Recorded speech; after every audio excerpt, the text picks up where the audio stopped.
तो hello friends, welcome to the channel Reena's kitchen Hindi. तो आज कोई रेसिपी वीडियो नहीं है, क्योंकि जिस तरह से पूरे देश में कोविड-19 की वजह से धीरे धीरे सारे मामले बढ़ते जा रहे हैं, कितने सारे मरीज़ कोरोना वायरस से ग्रसित हो रहे हैं। तो इससे पता चलता है कि यह बीमारी धीरे धीरे हमारे देश में किस तरह से बढ़ रही है। तो ये दिक्कत सभी के घरों में होती है कि आम तौर पर फल और सब्जियां सभी के घर में आती हैं। तो इनको किस तरह से सैनिटाइज करें और क्या साधन यूज़ में ले जिससे कि हम इनको सैनिटाइज कर सके। तो यहाँ पे ये मेरे घर में जितने भी सब्जियां और फ्रूट बाज़ार से घर पे आई है, तो इसको मैं किस तरह से सैनिटाइज़ करती हूँ वो मैं आपको प्रैक्टिकल करके दिखाऊंगी। क्योंकि जो कोविड-19 की वजह से एक तरीका तो सभी लोगों को पता है कि नॉर्मल तौर पे नॉर्मल पानी से हम पहले सब्जियां और फ्रूट धोते थे, लेकिन आज जिस तरह से कोरोना वायरस बढ़ रहा है उस तरह से ये सब्जियां और फ्रूट भी बहुत ज़्यादा कोविड-19 से प्रभावित हुई है।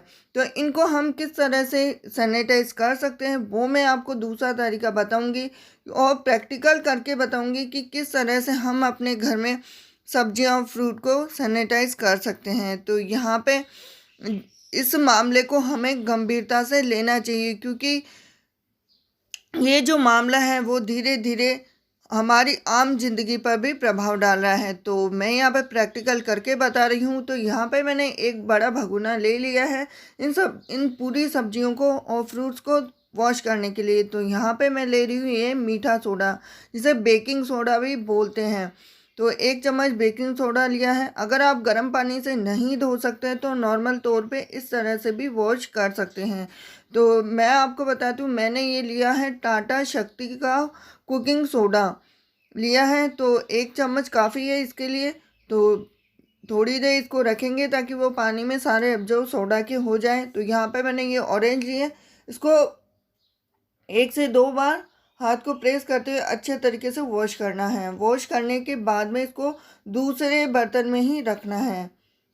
तो देखिए इस तरह से आप अपने फ्रूट्स को वॉश कर सकते हैं। और ये प्रोसेस जिस क्वांटिटी में आपके पास सब्जियां हो, जिस क्वांटिटी में आपके पास फ्रूट्स हो, उसी क्वांटिटी में आप पानी लेकर यूज़ कर सकते हैं। ऐसे नहीं कि एक ही पानी में आप सारी सब्जियां और सारे फ्रूट्स वॉश कर ले या सैनिटाइज कर ले। तो इस तरह से आप अपने घर बैठे भी अपने फ्रूट्स और सब्जियों को सैनिटाइज कर सकते हैं। और ये तरीका सबसे बेस्ट तरीका है, क्योंकि जो सोडा में तत्व होते हैं वो सारी शक्ति को वॉश करने में प्रेफर होते हैं। तो यहाँ पे मैंने 1 चुटकी सोडा और दूसरा पानी लिया है और 1 चुटकी सोडा उसमें ऐड कर दिया है। तो यहाँ पे मैं सब्जियाँ भी इसी तरीके से वॉश कर रही हूँ।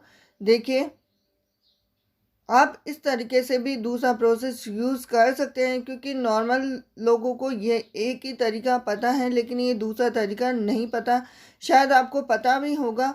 तो इस तरह से आप वॉश कर सकते हैं सब्जियों को। तो मैंने ये सारी सब्जियां और फ्रूट्स इसी तरह से पानी को चेंज कर करके वॉश की हैं। तो आप अपने परिवार से प्यार करते हैं और इस कोविड-19 में सभी के साथ सहयोग देने के लिए खड़े हैं।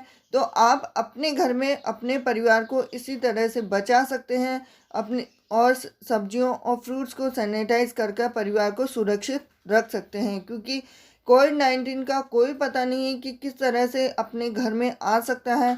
तो मैं तो अपने परिवार को इसी तरह से सुरक्षित रखती हूँ। तो आप भी इस प्रोसेस को ज़रूर अपनाइएगा और अपने घर को सुरक्षित कीजिएगा। तो देखिए बिल्कुल मैंने सारी सब्जियां और फ्रूट्स अच्छे तरीके से वॉश कर ली हैं और इनको अच्छे तरीके से सुखाने के बाद में ही फिर आप इन्हें फ्रीज में रख सकते हैं।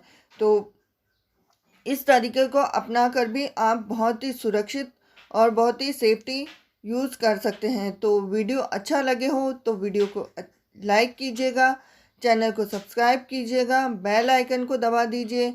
तो ऐसी ही अच्छी अच्छी इन्फॉर्मेशन देने के लिए मैं आपसे मिलती हूँ नेक्स्ट वीडियो रेसिपी में। लेकिन फिर भी आप अपने घर पर रहकर अपने बच्चों की इसी तरह से सुरक्षा कीजिए।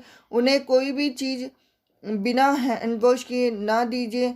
और कोई भी सब्जी हो, चाहे कोई भी सब्जी हो या कोई भी प्रोडक्ट हो उसको वॉश किए बगैर, सैनिटाइज किए बगैर ना दीजिएगा। तो मैं आपसे मिलती हूँ अब अगले नेक्स्ट रेसिपी वीडियो में। Bye bye, stay home, safe home.